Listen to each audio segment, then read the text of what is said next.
ಹೇ ಶಾರದೆ ದಯ ಪಾಲಿಸು, ಈ ಬಾಳನು ಬೆಳಕಾಗಿಸು. ಹೇ ಶಾರದೆ ದಯ ಪಾಲಿಸು, ಈ ಬಾಳನು ಬೆಳಕಾಗಿಸು.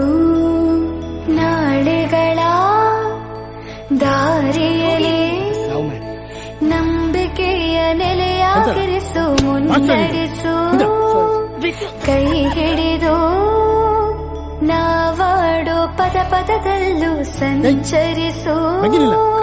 ಹೂವಲ್ಲಿ ಜೇನು ಗುಳಿ ಕಟ್ಟದೇನು, ನೀರಲ್ಲಿ ಮೀನು ಅಡಿ ಮುಟ್ಟದೇನು, ಆ ದೈವದಾಜ್ಞೆನೇ ಎಲ್ಲಾನು. ಹೇ ಶಾರದೆ ದಯ ಪಾಲಿಸು, ಈ ಬಾಳನು ಬೆಳಕಾಗಿಸು.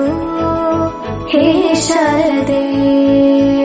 ಅಜ್ಜಿಯ ಮನೆಯಲ್ಲಿ ಪ್ರೀತಿಯಿಂದ ಹಲಸಿನ ಕಡುಬು, ಸೇಮೆ ನನ್ನದು ಶಾವಿಗೆ ಎಲ್ಲವೂ ಮಾಡಿಕೊಟ್ಟರು. ನನ್ನ ರಜಾ ದಿನಗಳು ಮೋಜಿನಿಂದ ತುಂಬಿತ್ತು. ವೆರಿ ಗುಡ್, ಕೂತ್ಕೋ. ಜಗದೀಶ, ನೀನೋದ?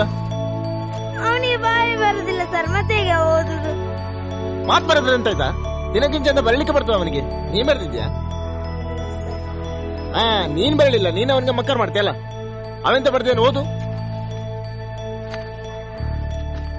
ರಜೆಯಲ್ಲಿ ನನ್ನ ಗೆಳೆಯರಾದ ಸತೀಶ, ಮಮ್ಮುಟ್ಟಿ ನೋಡನೆ ಬಹಳ ಚಂದದಲ್ಲಿ ದಿನಗಳನ್ನು ಕಳೆದೆನು. ಮತ್ತು ಗೆಳೆಯರಾದ ಪ್ರವೀಣನು ಚಿನ್ನಿದಾಂಡು ಆಟವನ್ನು ಹೇಳಿಕೊಟ್ಟನು. ಇದು ನನ್ನ ರಜೆ ದಿನಗಳ ವರದಿ. ಈ ಪ್ರವೀಣ 7ನೇ ಕ್ಲಾಸ್ ಅಲ್ವನ? ಹೌದು ಸರ್, 3 ವರ್ಷದಿಂದ. ಎಂತ ಅವಸ್ಥೆ ಮಾರೆ ನಮ್ದು. ಮೊದಲ ಕ್ಲಾಸೇ ಹೊರಗೆ ಹಾಕುದಂದ್ರೆ ಇವರಿಗೆ ಮನ್ಸತ್ತು ಉಂಟ. ಹೊರಗೆ ಹಾಕಿದ್ರೇನಾ? ಇಲ್ವಾ, ನಾವೇ ಗಾಳಿ ತೋರೋಣ ಅಂತ ಹೊರಗಡೆ ಬಂದಿದ್ದೀವಿ. ಹೋಗಲ್ಲ.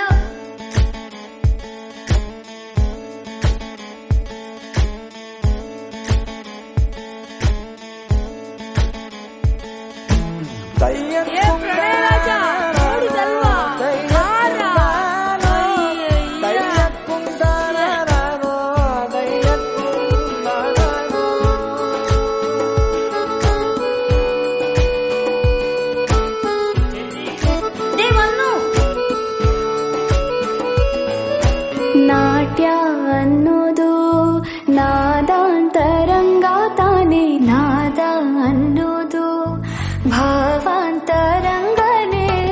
ಶಿಲೆಯಿಂದ ತಾನೇ ಕಲೆಗೆ ಮತಿ, ಕಲೆಯಿಂದ ಶಿಲೆಗೆ ಗುಂಚಾರತಿ. ಪ್ರತಿಯೊಂದರಲ್ಲೂ ಪವನಾಣತಿ, ಒಲವಿಂದ ತಾನೇ ಸುಖ ಸಮ್ಮತಿ. ಈ ಲೋಕದ ರಂಗಭೂಮಿ ತಂತಾನೆ ನಡೆಯುತ್ತೆ ಸ್ವಾಮಿ. ಪಾಲಿಗೆ ಬಂದಂತ ಪಾತ್ರನ ಎಲ್ಲರೂ ಜೀವಂತಿಸಿ. ಹೇ ಶಾರದೆ ದಯ ಪಾಲಿಸು, ಈ ಬಾಳನು ಬೆಳಕಾಗಿಸು. ಹೇ ಶಾರದೆ.